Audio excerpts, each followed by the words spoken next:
Halo, selamat pagi. Bertemu kembali dengan mata kuliah Ekonomi Sumber Daya Alam dan Lingkungan. Pada pertemuan hari ini kita akan membahas tentang konsep sumber daya alam. Masih bersama saya, Galih Yogi Rahajeng, SPMSI.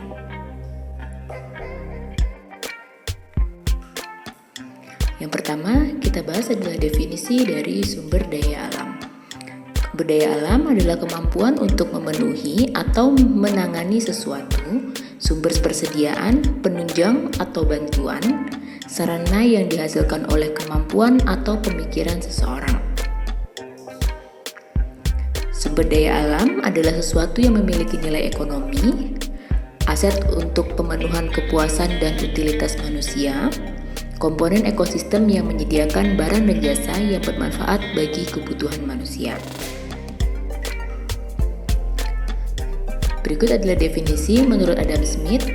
Menurut Adam Smith, sumber daya adalah wealth of nation, seluruh faktor produksi yang diperlukan untuk menghasilkan output. Dengan rumus Y sama dengan F yang di dalamnya adalah X1, X2, X3 sampai ke X6. Jadi X di sini adalah faktor produksi atau sumber daya produksi, Y adalah output.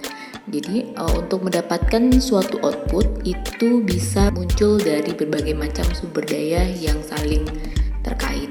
Contohnya misalnya ketika kita ingin membuat sebuah baju, maka sumber daya yang harus digerakkan adalah kapas sebagai bahan cotton, kemudian sumber daya manusianya, tenaga kerjanya, dan juga peralatannya, tanah sebagai tempat kapas itu tumbuh, dan lain sebagainya. Secara eksplisit di sini dinyatakan seperti saya jelaskan tadi, L adalah labor atau tenaga kerja dan K adalah kapital atau aset. Ini adalah hal-hal yang membentuk dari output dari gabungan sumber daya M tersebut, seperti contohnya tadi membuat pakaian. Pemahaman ekonomi neoklasik, sumber daya sama dengan input produksi.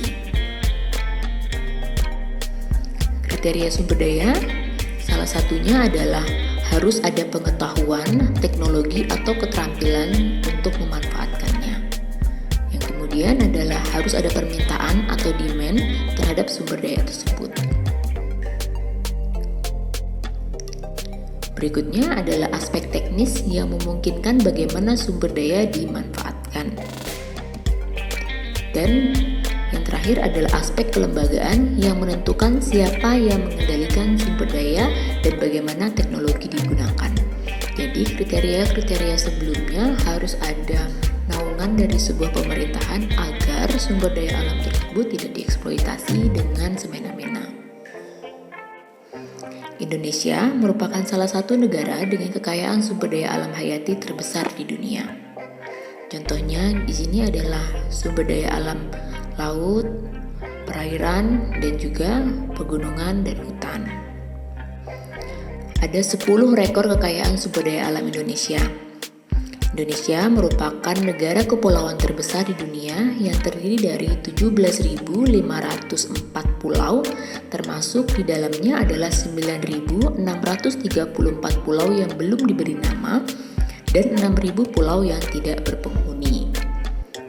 Indonesia memiliki 3 dari 6 pulau terbesar di dunia, yaitu Pulau Kalimantan, pulau terbesar ketiga di dunia dengan luas 539.460 km persegi. Dan kemudian adalah Pulau Sumatera dengan luas 473.606 km persegi. Dan yang ketiga adalah Pulau Papua dengan luasan 421.981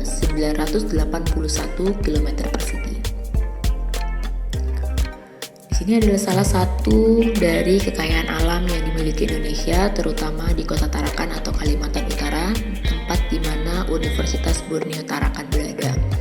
Ada Pantai Amal Kota Tarakan dan Pantai Binalatung Kota Tarakan. Letak kedua pantai ini hanya berjarak 2-3 kilo dari Universitas Borneo Tarakan. Indonesia adalah negara maritim terbesar di dunia dengan perairan seluas 93.000 km persegi dan panjang pantai sekitar 81.000 km persegi atau hampir 25% panjang pantai di dunia. Rekor dari Indonesia selanjutnya adalah Indonesia merupakan negara dengan suku bangsa terbanyak di dunia. Terdapat lebih dari 740 suku bangsa atau etnis, di mana di Papua saja terdapat 270 suku. Indonesia menggunakan 583 bahasa dan dialek dari 67 bahasa induk yang digunakan berbagai suku bangsa tersebut. Indonesia masuk dalam 5 negara terbesar dari eksportir LNG. Indonesia menjadi 5 besar eksportir gas alam atau liquid natural gas. Capaian ini diraih Indonesia pada tahun 2017.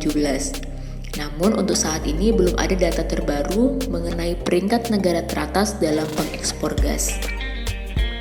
Sejak tahun 1977, Indonesia menjadi pemain besar dalam bisnis gas dengan 1,53% cadangan gas dunia. Ekspor dari gas cair ini di Indonesia adalah sebesar 28,37%, sedangkan sisanya digunakan untuk berbagai sektor. Di Asia Pasifik memiliki 9,4% dari cadangan gas dunia. Yang kedua adalah Indonesia dengan nilai 1,53%, sedangkan yang pertama adalah Cina dengan 2,9% di Asia Pasifik. Tujuan ekspor dari Indonesia adalah Jepang, Korea, Taiwan, Cina, dan Amerika Serikat. Sedangkan penggunaan gas LNG ini di Indonesia digunakan untuk industri sebesar 36,19%, untuk pembangkit listrik sebesar 12,78%, diekspor menggunakan pipa sebesar 11,33%.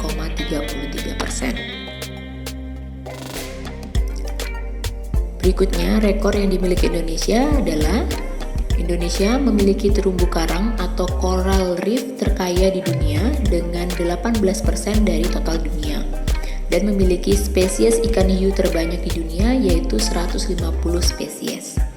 Indonesia menempati peringkat pertama dalam produk pertanian yaitu cengkeh, pala, serta peringkat kedua dalam karet alam dan minyak sawit mentah.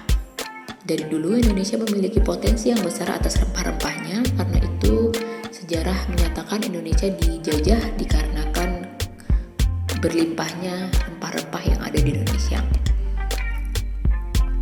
Indonesia memiliki biodiversity anggrek terbesar di dunia yaitu sebesar 6.000 jenis anggrek, mulai dari anggrek yang terbesar adalah anggrek macan sampai anggrek yang terkecil yaitu anggrek Theonipoilium yang tidak berdaun. Dari 6.000 biodiversity anggrek tersebut, di dalamnya termasuk anggrek hitam yang langka yang hanya terdapat di Papua. Di Indonesia ada 2 jenis anggrek hitam, yaitu anggrek hitam Kalimantan, seperti gambar di sebelah kiri, dan juga anggrek hitam Papua. Rekor dari sumber daya alam Indonesia berikutnya adalah Indonesia sebagai pengekspor terbesar kayu lapis atau dikenal sebagai plywood, yaitu sekitar 80% pasar di dunia.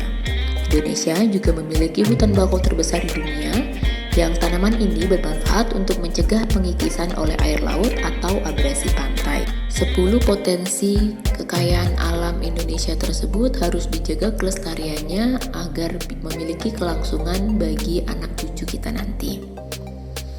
Berikutnya yang kita bahas adalah pandangan sumber daya alam. Ada beberapa pandangan. Yang pertama adalah pandangan konservatif oleh Malthuanisme, yaitu Principle of Population, bahwa sumber daya alam yang terbatas tidak akan mampu mendukung pertumbuhan penduduk yang cenderung bertambah secara eksponensial. Produksi sumber daya akan mengalami diminishing return, di mana output per kapita cenderung menurun sepanjang waktu. Jika diminishing return terjadi, maka standar hidup juga akan menurun sampai ke tingkat subsisten yang pada akhirnya akan berpengaruh terhadap reproduksi manusia. dalam jangka panjang akan menyebabkan ekonomi berada dalam kondisi seimbang atau steady state. Pandangan berikutnya adalah pandangan eksploitatif dari Ricardianisme. Sumber daya alam yang dianggap sebagai mesin pertumbuhan yang mentransformasikan sumber daya ke dalam man-made capital yang akan menghasilkan produktivitas lebih tinggi di masa mendatang. Keterbatasan suplai sumber daya alam untuk memenuhi kebutuhan ekonomi dapat disubstitusikan dengan cara intensifikasi atau eksploitasi sumber daya secara intensif atau dengan ekstensifikasi atau pemanfaatan sumber daya yang belum dieksploitasi. Jika sumber daya alam menjadi langka, maka akan tercermin dalam dua indikator ekonomi, yaitu pertama meningkatkan harga output, yang kedua meningkatkan biaya ekstraksi per satuan output. Jadi harga dari komoditas itu akan naik. Pandangan sumber daya alam juga tergambar kepada kerangka berikut. Sumber daya alam apabila dieksploitasi dengan ekstraksi daya dukung sumber daya alam. Apabila terjadi ekstraksi daya dukung sumber daya alam, maka yang terjadi adalah pengurasan sumber daya alam. Apabila tidak terjadi ekstraksi daya dukung sumber daya, maka pemanfaatan lestari yang terjadi atau pemanfaatan secara berkelanjutan. Efek dari pengurasan sumber daya alam adalah kelangkaan. Kelangkaan ini akan menyebabkan dua hal, yaitu peningkatan biaya ekstraksi dan yang kedua adalah peningkatan harga sumber daya. Peningkatan harga biaya ekstraksi akan menyebabkan penurunan permintaan, sedangkan peningkatan harga sumber daya akan menyebabkan peningkatan penawaran. Kedua hal ini akan menciptakan pencarian sumber daya alam substitusi atau peningkatan daur ulang. Dan dibutuhkan inovasi pencarian sumber daya alam baru, peningkatan efisiensi perbaikan teknologi daur ulang, dan juga teknologi konservasi.